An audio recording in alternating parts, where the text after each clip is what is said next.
Shalom, selamat pagi, sahabat Petra yang terkasih dalam Kristus. Sudahkah Anda mengasihi orang lain hari ini?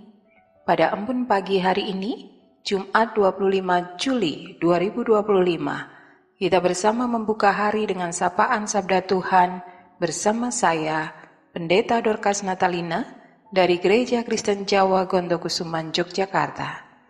Adapun tema renungan hari ini adalah kebangkitan menjadikan saksinya, berdasar dari bacaan Kisah Para Rasul pasal 2 ayat 22 sampai ayat 36.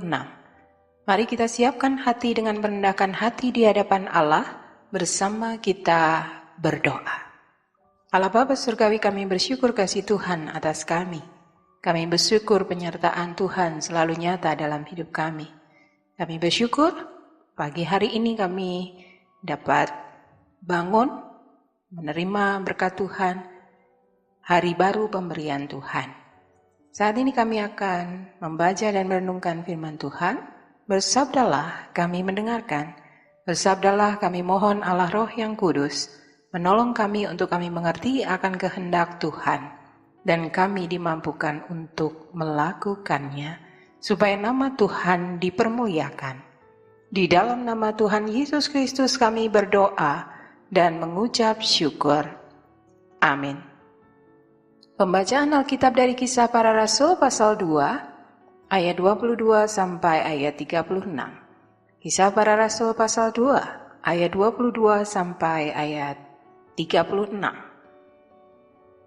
Hai orang-orang Israel, dengarlah perkataan ini. Yang aku maksudkan ialah Yesus dari Nazaret, seorang yang telah ditentukan Allah dan yang dinyatakan kepadamu dengan kekuatan-kekuatan dan mujizat-mujizat dan tanda-tanda yang dilakukan oleh Allah dengan perantaraan Dia di tengah-tengah kamu. Seperti yang kamu tahu, Dia yang diserahkan Allah menurut maksud dan rencananya telah kamu salibkan dan kamu bunuh oleh tangan bangsa-bangsa durhaka. Tetapi Allah membangkitkan Dia dengan melepaskan Dia dari sengsara maut, karena tidak mungkin Ia tetap berada dalam kuasa maut itu.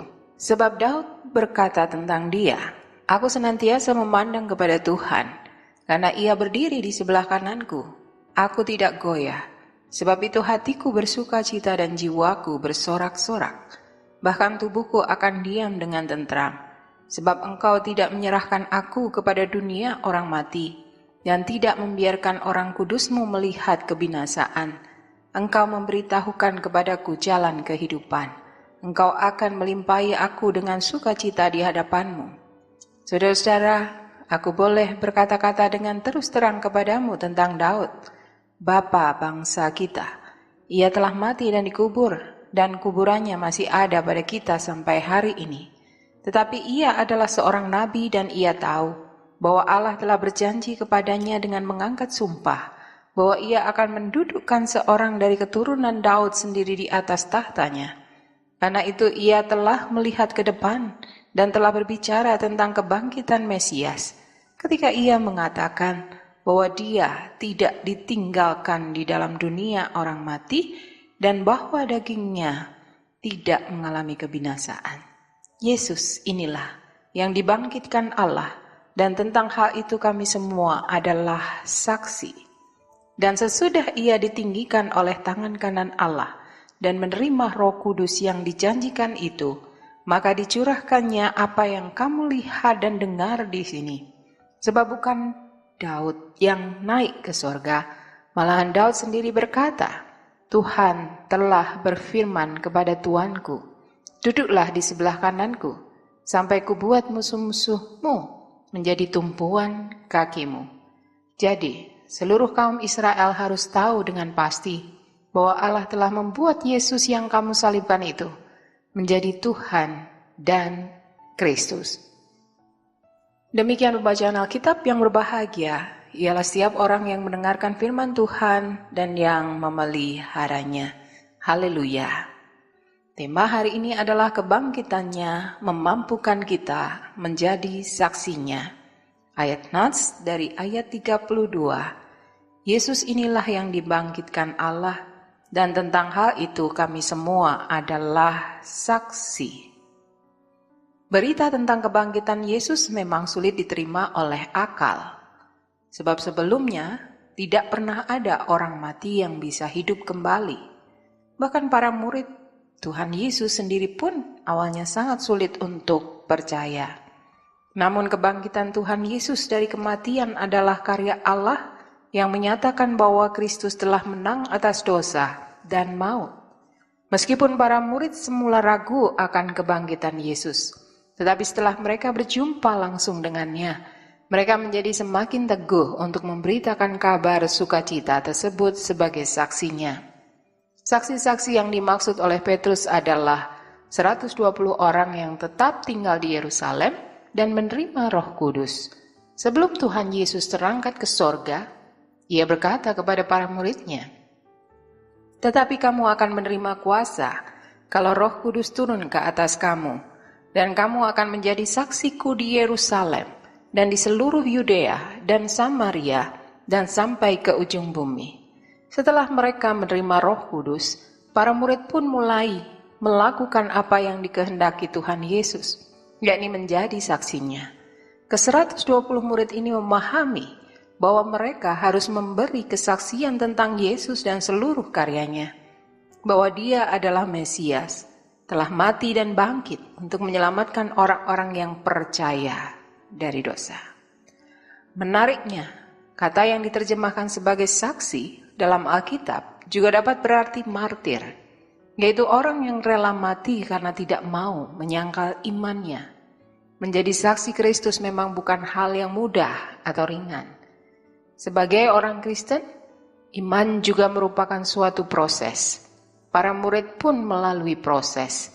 Dari tidak percaya bahwa Yesus bangkit, menjadi percaya dan akhirnya berani menjadi saksinya.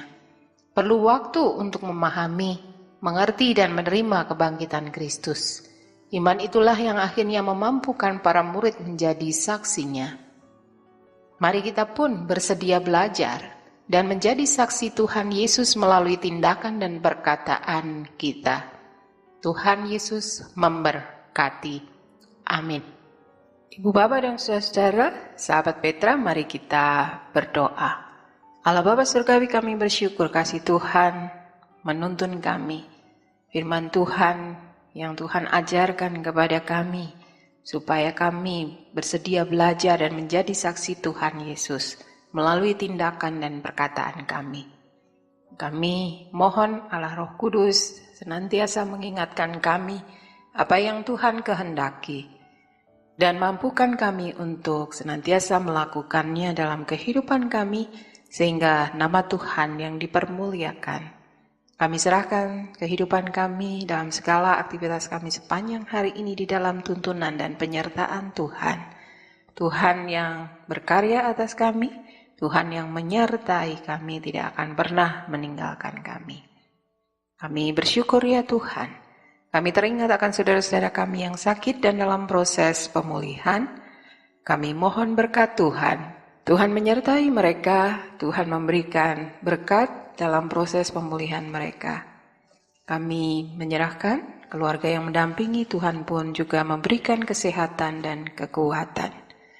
Ampunilah segala kesalahan kami serahkan hidup kami di dalam penyertaan kasih Tuhan.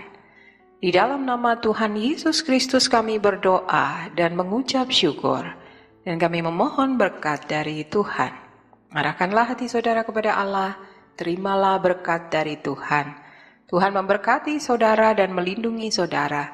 Tuhan menyinari saudara dengan wajah-Nya dan memberi saudara kasih karunia. Tuhan menghadapkan wajah-Nya kepada saudara dan memberi saudara damai sejahtera. Amin. Demikian sahabat Petra yang terkasih dalam Kristus, Ambon pagi hari ini, Jumat 25 Juli 2025, dengan tema Kebangkitan Menjadikan Saksinya.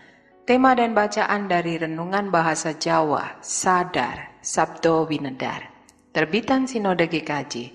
Kiranya sabda Tuhan memberikan hikmat, kekuatan, dan penghiburan bagi kita untuk melewati sepanjang hari ini. Saya, Pendeta Dorcas Natalina, dari Gereja Kristen Jawa Gondokusuman Yogyakarta, mohon diri dan mohon maaf bila ada kata yang kurang berkenan. Sahabat Petra, selamat mengasihi orang lain hari ini. Tuhan Yesus memberkati.